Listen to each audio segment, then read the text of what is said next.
Il me semble qu'on vit dans une république laïque et que dire Allahu Akbar, on a le droit, on peut arrêter de le dire parce que la République nous le garantit.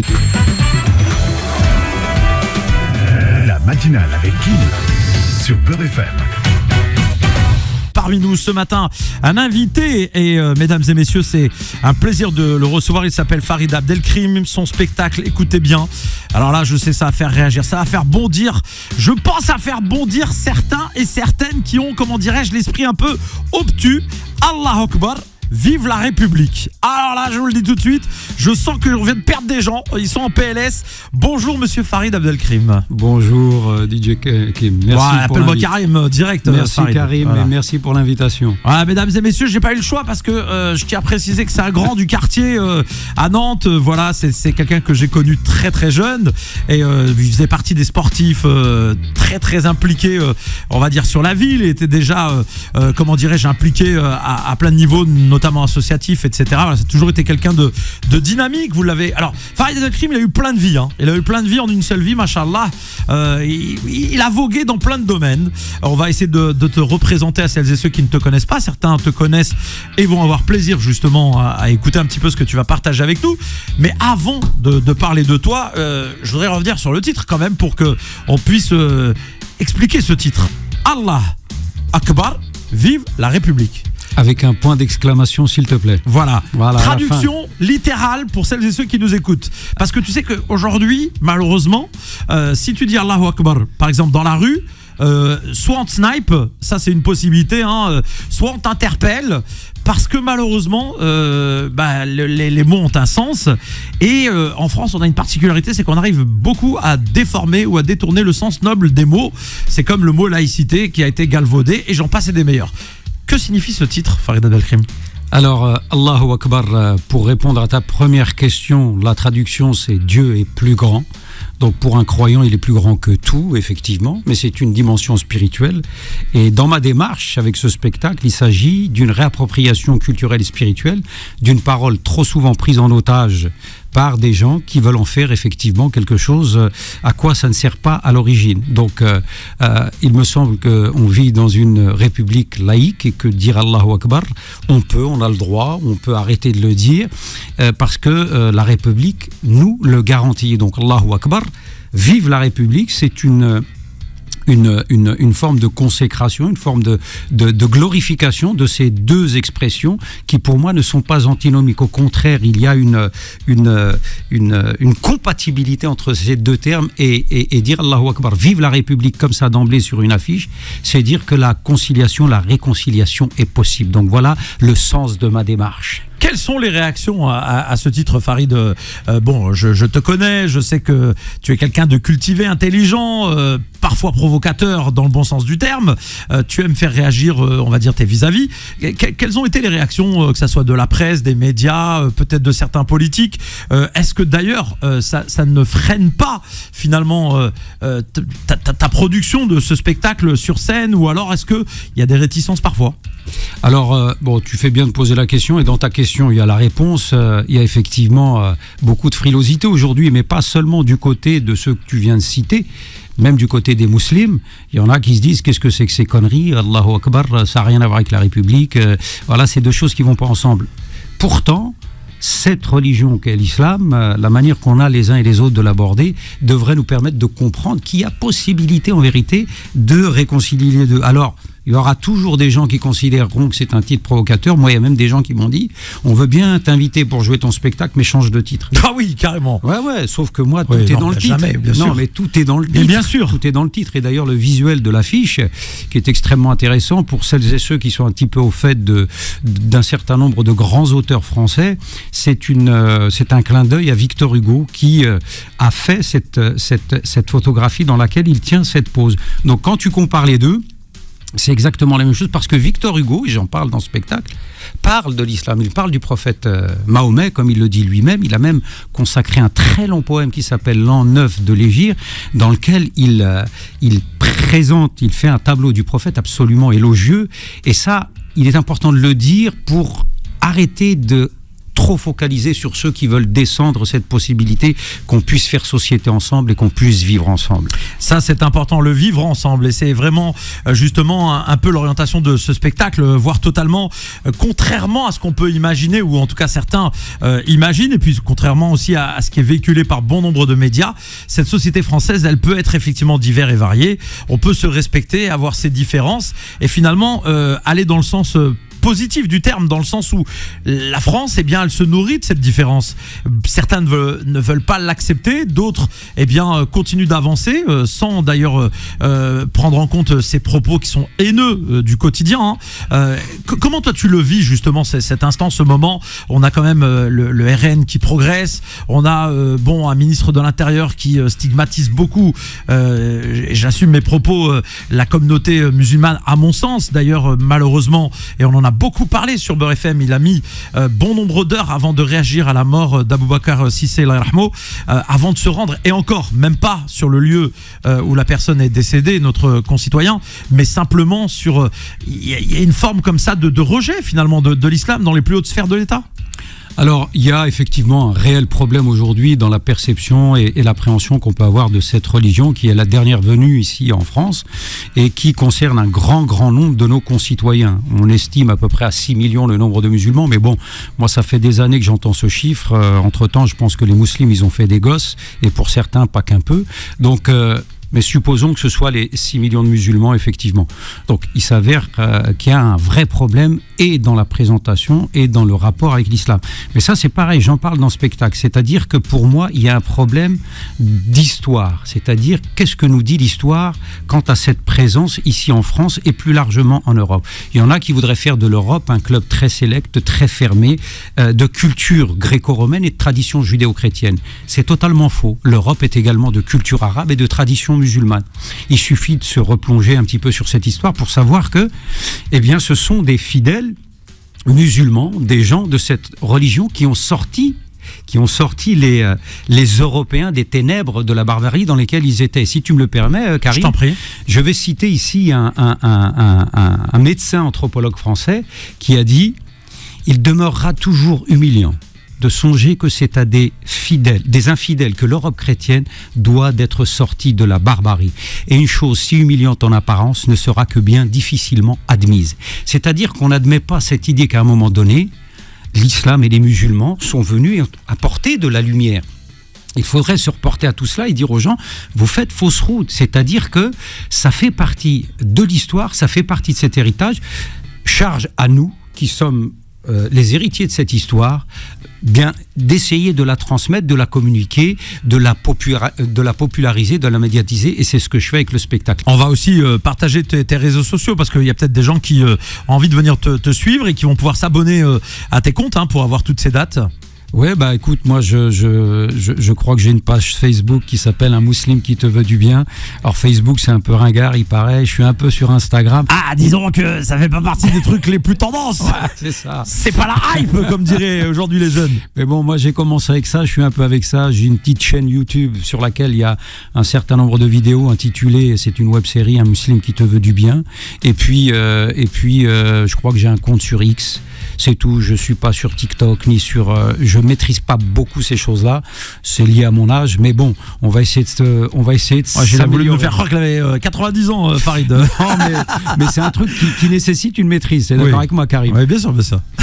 Donc voilà.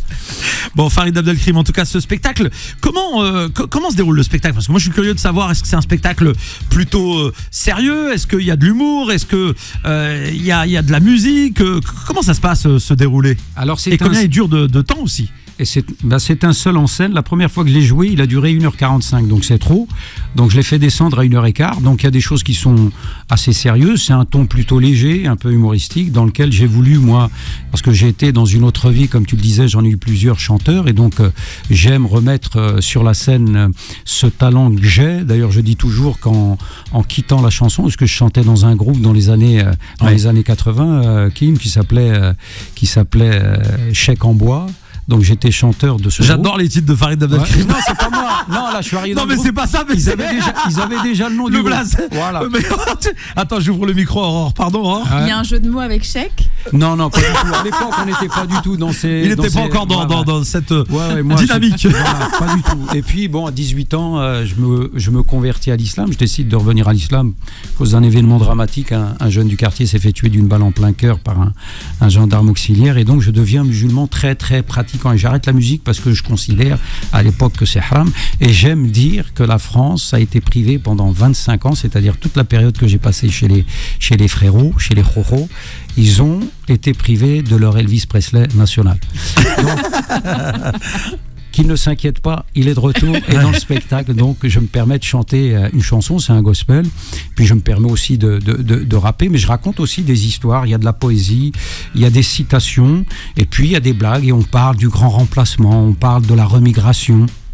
On parle de l'apport historique des Arabes et des musulmans à cette France que d'aucuns voudraient nous faire croire qu'elle serait, encore une fois, juste une France blanche, chrétienne, européenne. Non, c'est pas le cas. Il y a énormément d'apports et il faudrait pouvoir revitaliser et faire redécouvrir cet héritage. Tu as parlé de remigration, ça c'est important, c'est un mot qui m'interpelle parce que on le sait aujourd'hui, malheureusement, bon nombre de jeunes nés en France, donc français, ayant des origines étrangères, maghrébines, africaines de manière générale, aspirent à quitter la France. Aujourd'hui, des gens qui ont étudié, des gens qui ont des capacités, des gens qui ont des métiers même parfois installés et qui gagnent bien leur vie, ont cette idée de quitter la France et de repartir finalement dans le pays d'origine. Nous, nos parents ont traversé donc la mer Méditerranée pour venir ici, aspirant à un avenir meilleur pour leur famille, ici localement, mais aussi sur le continent africain. Ils avaient en tête de repartir au bled. La preuve, on a pratiquement tous une petite maison, un petit boui-boui, une grande villa, peu importe, ou 10 même pour certains, sur le continent africain. Et toi finalement tu es interpellé par le fait justement que ces jeunes Français aujourd'hui, binationaux parfois, aient envie de quitter la France. C'est pas du tout quelque chose de positif à ton sens? Alors c'est problématique en tout cas, c'est-à-dire que selon moi, j'en parle aussi dans le spectacle, la France elle n'est pas telle qu'elle est, elle est telle qu'on la voit ou telle qu'on choisit de la voir. Et tu peux la voir comme un pays qui ne veut pas de toi et te dire, puisqu'elle ne veut pas de moi, je vais m'en aller. Ou alors te dire, moi je suis ici chez moi, n'en déplaise à ceux qui considéreraient que c'est pas le cas. Et en étant chez moi, s'il y a des gens qui pensent ça et que ça pose des difficultés en termes de cohabitation, en termes de vivre ensemble, au niveau de cette volonté qu'on aurait de vouloir faire société, à nous de faire valoir cette idée que non, on va vous démontrer par A plus B, je suis désolé de le dire, que on a toute notre place et toute notre légitimité à être ici. Maintenant, que des jeunes gens, et c'est vrai ce que tu dis, il n'y a pas photo, il y en a plein qui veulent se barrer, en tout cas ils le disent. Sauf que moi, à un moment donné, j'aime bien prendre les gens au mot. Je fais, qu'est-ce que vous attendez les gars, allez-y. Et beaucoup de jeunes gens de la 3e, 4e, 5e génération, ils me disent quoi? Ils me disent, ah non, mais c'est pas pour tout de suite. Plus tard, et le plus il est prolongé.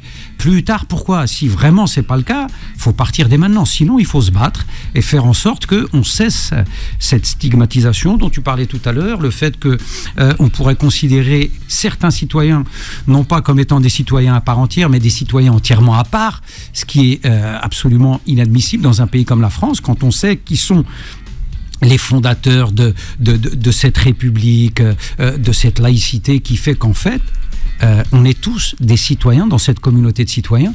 Il faut arracher ses droits, il faut arracher sa place, il faut se battre. Il ne faut pas laisser les gens venir et raconter des salades, verser dans l'essentialisation, considérer que parce que tu es arabe, tu es forcément un musulman, et que parce que tu es musulman, tu es forcément un terroriste potentiel.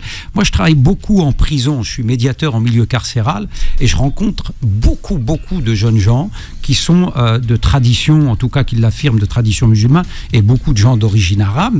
Et on a souvent ce genre de débat. Et quand c'est dans un milieu comme ça fermé, où on a du temps pour en parler, on est capable de déconstruire un certain nombre d'idées et de dire aux gens, l'herbe, elle n'est pas forcément plus verte ailleurs. Et moi, je mets au défi, moi je suis d'origine algérienne, va t'installer au bled et essaye de vivre là-bas.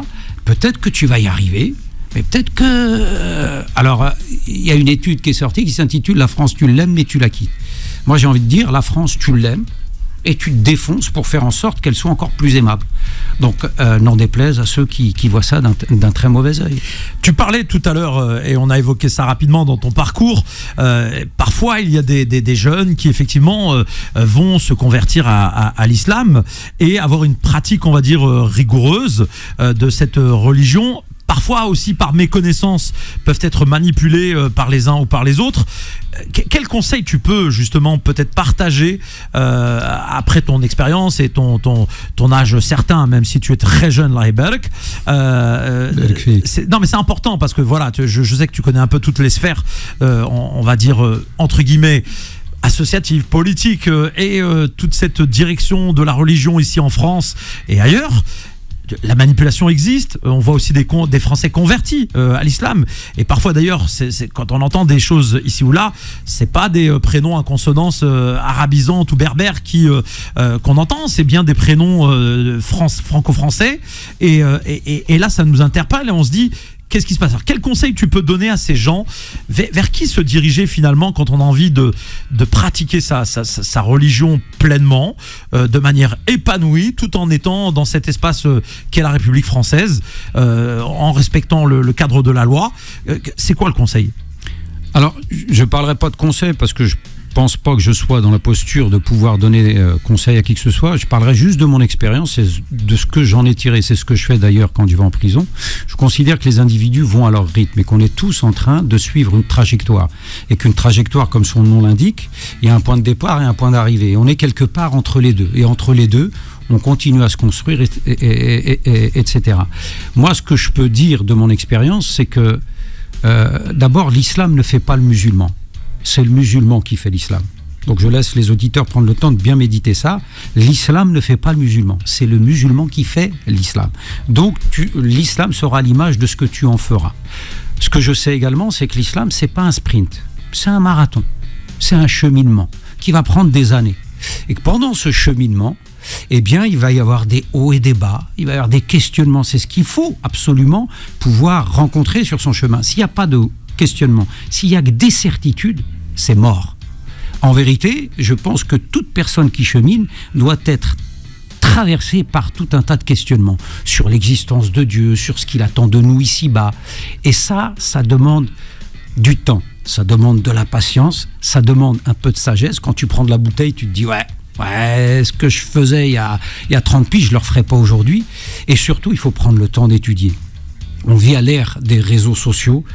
Et l'islam, c'est pas une religion qui s'apprend sur TikTok, ni sur Facebook d'ailleurs pour les vieux briscards comme moi. C'est quelque chose qui s'apprend dans les livres, qui s'apprend dans les échanges, dans les discussions en présentiel avec des gens qui peuvent en savoir un peu plus que les autres. Mais il faut instaurer un climat de débat, d'échange et de discussion. Il faut savoir susciter les questionnements. Moi, c'est exactement ce que j'essaie de faire quand je suis en prison ou même quand je rencontre des jeunes, c'est de toujours partir sur cette base. Questionnons-nous sur nos propres évidences. Sont-elles si évidentes que cela? Et prenons le temps et n'ayons pas peur de le faire parce qu'il y a de la peur. On est là, on a acquis quelques convictions, on y tient dur comme fer et dès que quelqu'un vient commencer à titiller la chose, moi c'est ce qu'on me dit des fois. On me dit ouais, tu veux nous faire douter, mais le doute fait partie de la foi. Ça fait partie de la croyance. Celui qui ne doute pas, le premier truc qui va venir chambouler tout ça, il risque de mal s'en sortir. Donc l'idée c'est prenez votre temps, les gars, les filles, n'allez pas plus vite que la musique. Et peut-être dernière chose que je pourrais dire à travers mon expérience, il faut savoir fonctionner avec les priorités. Il faut d'abord essayer de comprendre que l'objectif, c'est d'essayer de savoir qui est Dieu. Donc de le rencontrer, pourquoi pas, ici et maintenant, de notre vivant. Si ça c'est l'objectif, l'islam est un moyen de le faire. Il ne faut pas prendre le moyen pour le but. C'est juste un moyen. Tu es là, tu vois comment tu peux en tirer. Et l'islam regorge d'enseignements extrêmement vitalisants, extrêmement stimulants. Il faut juste savoir aller les chercher.